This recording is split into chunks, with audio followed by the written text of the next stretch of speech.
Hey guys, so today we are going to review the good old pink stuff, the Miracle Cleaning Paste.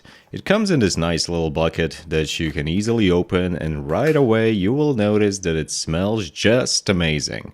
Consistency of the paste is very thick, so I'm not sure if applying it with a finger is the best idea, but oh well, I still did that. And well, what I'm trying to do here is put it on my tile joints because those got pretty nasty as you can see, and regular cleaning stuff can't clean it at all. So just apply a bit of the Miracle Paste, and I'm going to use my drill brush to make it more efficient.